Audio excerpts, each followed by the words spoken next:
everybody, welcome to my second of two videos on this, the Edixa-mat Reflex Model B-L. In the first video, we talked about what everything on the camera is. In this video, we're going to talk about what it does and how to use it. So the first thing we're going to do is change lenses. This has an M42 lens mount, which means that all you have to do to change a lens is unscrew the lens by rotating it counter or anti-clockwise until it comes off. And then to put a different lens back on, you just have to grab that lens and turn it clockwise rather, until it's fully seated and you've mounted it. The M42 mount was ubiquitous across the camera industry in the 50s and 60s, so there are tons and tons of M42 lenses available today, used, and I think even a couple that might still be new or have been made fairly recently. At any rate, there are tons and tons of options for lenses for this camera. Next thing we're going to do is load film and see how it works in this camera. To open the film back, you just lift up on that lever and open the back. We're going to grab our roll of film, lift up the forks, hold it in place, push them back down now that it's loaded, pull out a leader, advance the film, and there we go, the film advance until we see the little slit that we need to put this in. There we go, that's working pretty well. Close the film back. And now we're going to take 3 photos.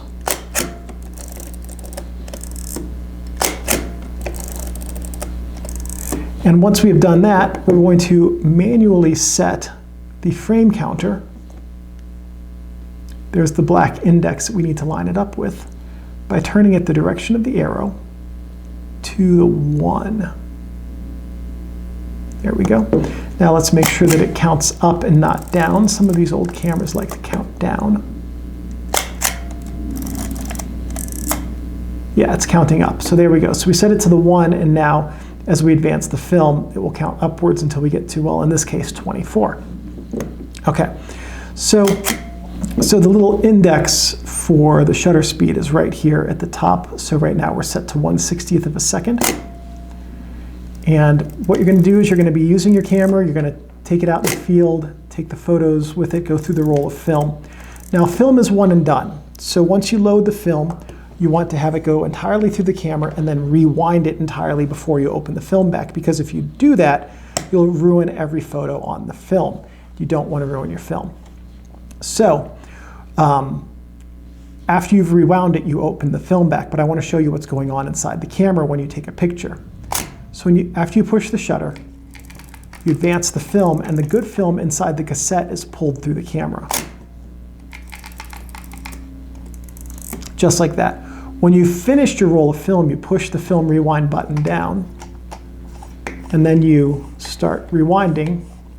And you're going to rewind the film the entire way until the entire leader is taken up into the cassette.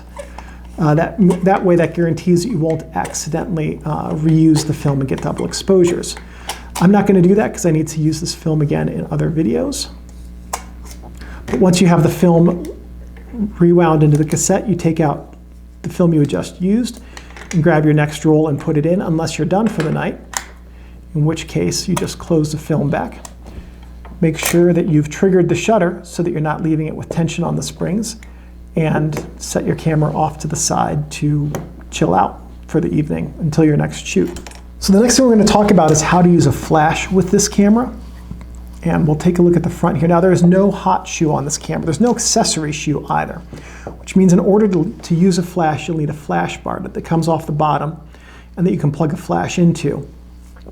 The flash bar is not going to have a hot shoe. It's going to have an accessory shoe on it, and then you run a cable from your flash to the PC port. There are 2 PC ports on here. Which one is which? Oh, okay. So there's a little bulb logo next to the one on the top. This will be your bulb port, and then there's a little lightning bolt here. This is your X port. All modern flashes are X flashes. So you'll want to plug your flash into the bottom port here if you use one. And then, like I said, I could not find the shutter speed, the flash sync speed on this camera. I think it is 1/60th of a second, but I could be wrong on that. So if you know the flash sync speed, please post it in the comments below. But basically, the way that the flash sync works on this camera is that the shutter speed does not get faster or slower by the movement of the shutter curtains. They will always move at the same speed across the film plane, regardless of your shutter speed. You press the shutter, the first curtain opens, the second curtain closes, and then when you advance, they close together. But if you are at let's say 60th or 30th of a second, the first curtain opens, and then at that flash sync speed, the entire film plane is open to light at the exact same time, which is when your flash triggers. And then the second curtain closes and you advance. Well, if you're at 1/1000th of a second, you're going to just have a little sliver of curtain that exposes the film. So the speed of the shutter is not how fast the curtains move, but how much of a gap is between the curtains.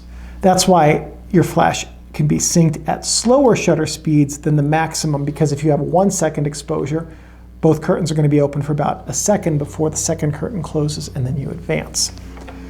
And that's just how that works. And it's a great system.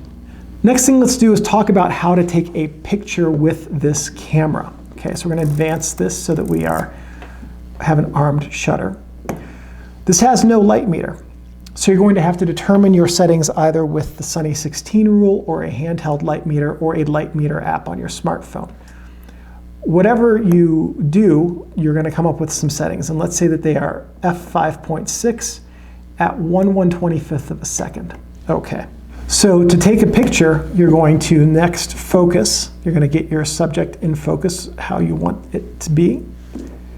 And then take a picture. And you're good to go.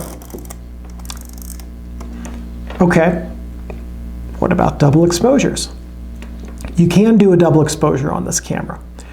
So the science of the double exposure is that you want to cut the amount of light reaching your film in half.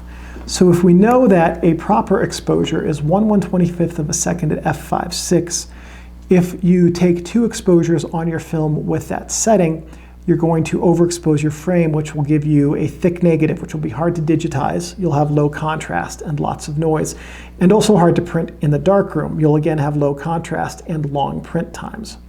So what you need to do is cut the amount of light in half. There are 2 ways to do that, either with the aperture or with the shutter speed. Now, if you do it with the aperture, half as much light for f6 from f5.6 is darker, which is f8. 1 stop up is half as much light. On the shutter speed, half as much light is 1/250th. It's a higher number, but it's a faster time because we're dealing with fractions here. Personal preference, I like to control double exposures with the shutter if possible. Take your first photo.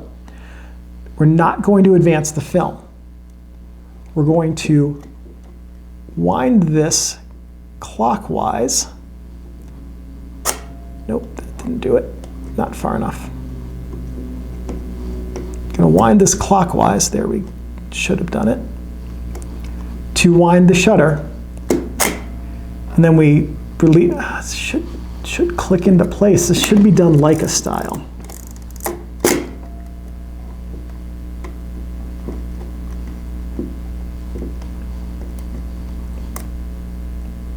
There we go. Just didn't turn it quite far enough. Clicks into place, and then you take your second exposure, and that's how you do a double exposure. You don't advance the film and hold the rewind button down or anything like that. You turn the shutter dial clockwise until it recocks, and then you take your second exposure. Once you're done with your double exposure, just make sure you go back to the proper settings if you're shooting in the same light that you had been. And that's it. That's double exposures. And that is everything about the Edixa-mat Reflex Model B-L that we have to cover. This is a gorgeous, it is, I think, one of the most beautiful cameras I've ever seen. It is an absolutely gorgeous camera, very capable, very well made, just an absolute joy to shoot with. And at any rate, that is it. That is video 2 of 2 on this camera.